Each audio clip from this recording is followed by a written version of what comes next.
13h, la suite en direct du Déj Week-end que nous allons évidemment débuter avec Fanny Wegschneider. Fanny, le point sur les informations à retenir à la mi-journée, notamment les obsèques de Jean-Marie Le Pen. Elles auront lieu cet après-midi.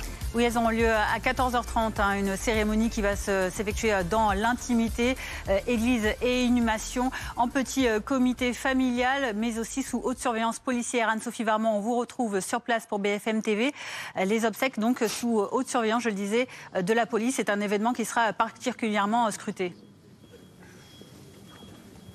Oui, tout à fait. On a vu notamment les membres de la sécurité du Rassemblement national qui sont présents. Et il y a également beaucoup de tournées de gendarmes qui se font dans la ville de la Trinité-sur-Mer.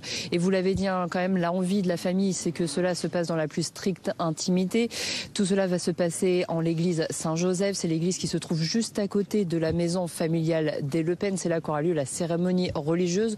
Ensuite, il va y avoir une procession avec les 200 invités qui vont marcher jusqu'au cimetière où sera inhumé Jean-Marie Le Pen dans le caveau familial. Alors ça, c'est pour toute cette cérémonie aujourd'hui. Puis ensuite, il y aura une autre cérémonie la semaine prochaine. Ce sera à Paris cette fois. Et cette fois, elle sera ouverte au public et aux membres des partis politiques qui voudront être présents. Merci Anne-Sophie Varmont avec Bastien Dufour en direct de la Trinité-sur-Mer. L'actualité de ce samedi, Fanny, nouvelle influenceuse franco-algérienne dans le viseur de la justice. Oui, elle se nomme Sofiane Benleman. Elle a été arrêtée jeudi, placée en garde à vue. Elle est déférée aujourd'hui au parquet de Lyon et sera présentée à un juge le 18 mars prochain. Elle est notamment accusée de provocation publique à commettre un crime ou un délit ou encore menace de mort par image. Cela porte à 6 désormais le nombre d'influenceurs franco-algériens actuellement en procédure judiciaire.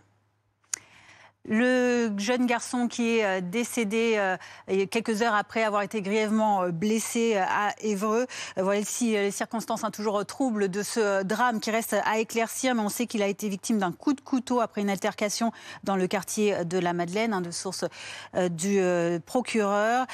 Pour ce jeune mineur, 16 ans, un suspect qui a été placé en garde à vue pour meurtre sur mineur de 15 ans. Voilà pour les suites de cette affaire, évidemment, toujours en cours. Un mois après le passage de Chido, Mayotte est en alerte orange cyclonique. C'est le cyclone Dikeledi qui désormais approche l'archipel. Le préfet a mis en place des mesures préventives pour protéger les Mahorais. Il alerte notamment sur cette alerte orange à ce stade qui pourrait passer en niveau rouge dans la soirée. Donc un cyclone dont la trajectoire est encore indéfinie à ce stade. L'eau se retire dans le nord de la France. Il ne reste désormais plus que 4 départements en vigilance orange crue. l'Aisne, le Val d'Oise, l'Eure et l'Ille-et-Vilaine. L'Eure est désormais au nettoyage. Et vous allez voir, à Givors, dans l'Eure, les habitants ont été surpris par la violence de la crue. Et sous le choc, ils ne peuvent que constater l'ampleur des dégâts.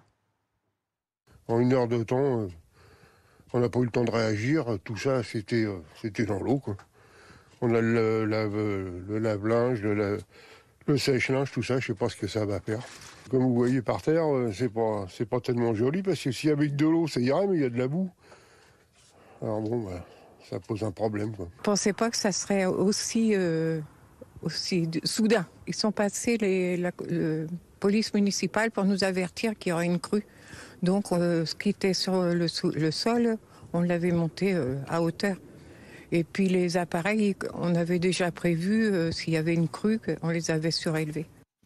Et puis la météo sur le reste du territoire, après la pluie, une période de sec s'amorce. Au programme demain matin, grisaille et brouillard givrant dans la moitié nord, du soleil dans l'ouest et dans le sud, mais beaucoup de vent sur un large quart sud-est.